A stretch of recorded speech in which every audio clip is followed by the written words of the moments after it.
Alright my friends, welcome back to the channel. I'm Brian, and in today's video we are wrapping up my 2-week motorbike trip around the northern region of Luzon here in the Philippines. Now in the last video we visited the Batawi and Bataan rice terraces, which was an absolutely beautiful part of the trip. I spent 2 days there exploring the rice terraces and it was amazing to see.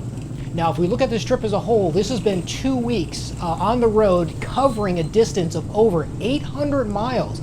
That's over 1,300 kilometers of riding, so it's been an absolute blast.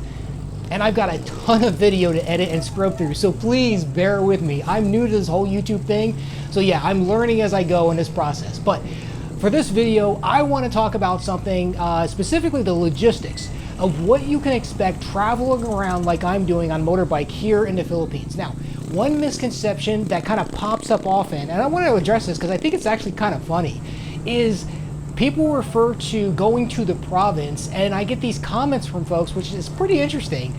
The comments are usually like, "Oh my God, be safe and prepare." So here's the thing: when people are referring to the province, it's not like it's some far-off land. It's like some episode of Survivor where you're hunting for your own food and you're in some isolated place. No, my friends, no. Okay. So let me go ahead and break down this concept of the province, okay? You can think of the province like counties in the United States. That's kind of how you can think of it, all right?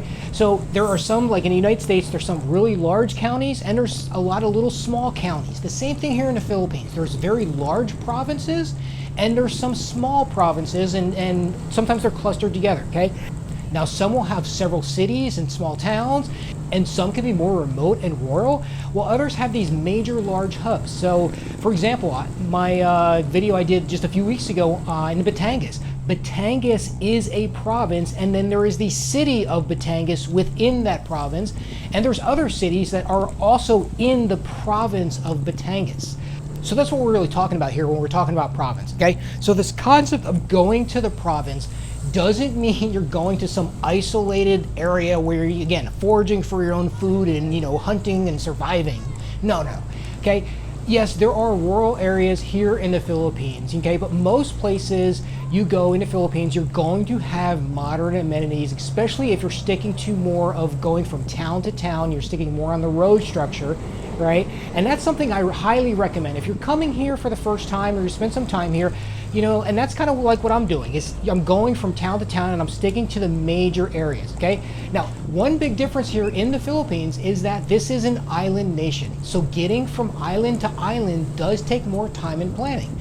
So, this is why I say, stick to the big major islands first. That's why I'm sticking up here in Luzon in the northern region of the Philippines, because it's the largest island.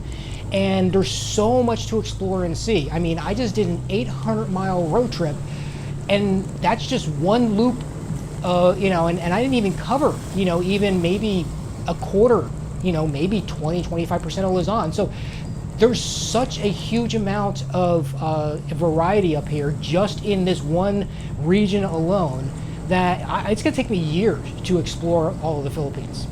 And that's the beauty of it, is by going from town to town, you get to actually explore these little tiny hidden gems and a lot of places where a lot of tourists don't go to. And that's part of the fun, is really interacting with everybody and kind of getting to these places and having a blast. Now that's another question that comes up, is people ask me questions about the logistics of being on the road. They're like, hey, what is it like to road trip there in the Philippines? And that's something I want to touch on in this video, okay? So during my trip, all right, and this is it. You're going to find services pretty much everywhere you go, okay? So during my trip, I needed an oil change for a motorbike, right? And here's the thing. I have a Honda, and Honda and Yamaha are the two main motorbikes here in the Philippines, and you will find Honda and Yamaha shops pretty much everywhere, especially Honda. Any town you go to is going to have some service center for Honda motorcycles, okay?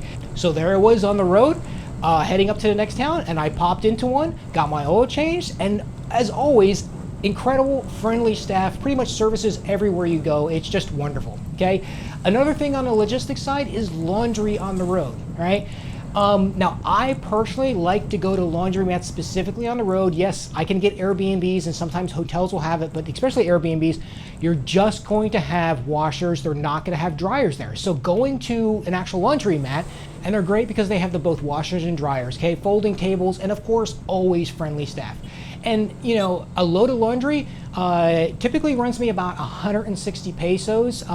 Soap is about 50 pesos. So basically for about $3 to $4 US per load, I can get all of my laundry done, knock it out in about, you know, hour and a half, 2 hours or something.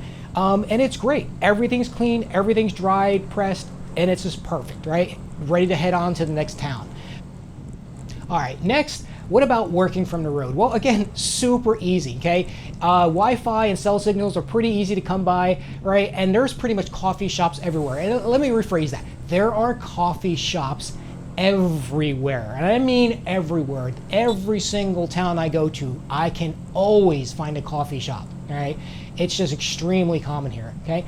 Or something like this, at a beachside resort, okay? I'm here at Mope Beach here in San Marcos, out on the coast, and I mean, take a look at it. This is my office for the day, in fact, for a couple days, okay? And this is nothing short of amazing. I mean, ocean breeze, my laptop, right? Just laughing it up with locals and friends. I mean, this is the life, my friends. And that's what makes it so much fun to be on the road. All right, and what about food options? Okay, you can never go wrong here in the Philippines, okay? Food is a major part of our culture, and trust me, you will never, ever run out of choices of food.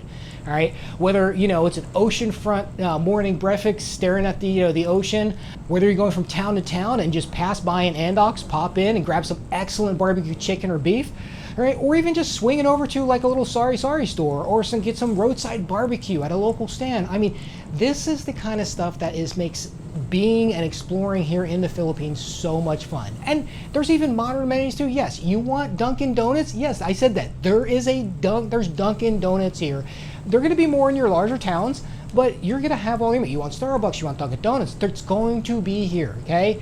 And the same thing when it comes to accommodations, okay? Booking locally, you know, for a room for a night or two, I tend to use Booking.com or Agoda as the two hotel apps, and then I'll use Airbnb as well, okay? So logistically, my friends, it's not difficult to travel around the Philippines, especially if you want to do it like I'm doing.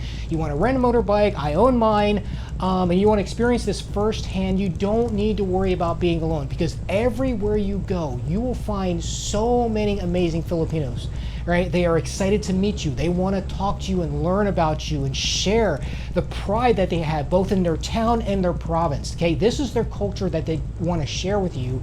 And that's the joy of getting out of the major cities and stuff and really getting into these small towns.